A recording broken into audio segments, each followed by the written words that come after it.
मान तालुक्याचे युवा नेते आणि जिल्हा बँकेचे संचालक शेखर गोरे यांनी शक्ती प्रदर्शन करत पालिका निवडणुकीसाठी आज अर्ज दाखल केले।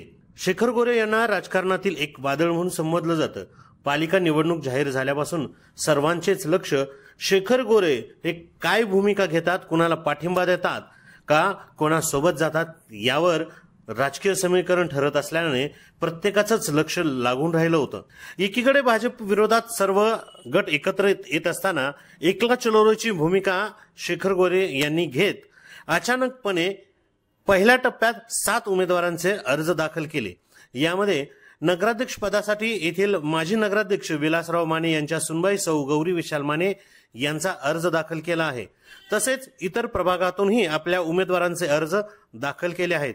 यामध्ये प्रभाग 1 मधून सोमनाथ अजिनाथ कवी, प्रभाग 2 मधून कीर्ती आनंदा मासाळ, त्याच प्रभागामधून त्यांचे पती आनंदा महादेव मासाळ, प्रभाग क्रमांक 3 मधून विक्रम लोखंडे, प्रभाग क्रमांक 5 मधून मोनिका महेश लिंगे, प्रभाग क्रमांक 7 मधून प्रतीक्षा सोमनाथ कवी आणि प्रभाग क्रमांक 8 मधून धनाजी रामचंद्र माने अशा 7 सदस्यांनी आपले उमेदवारी अर्ज दाखल केले।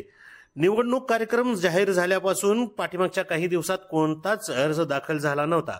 आज मान्य शेखर गोरे यांच्या एंट्रीने त्यांनी दाखल केलेल्या अर्जामुळे निवडणुकीत रंग भरायला सुरुवात झाली आहे।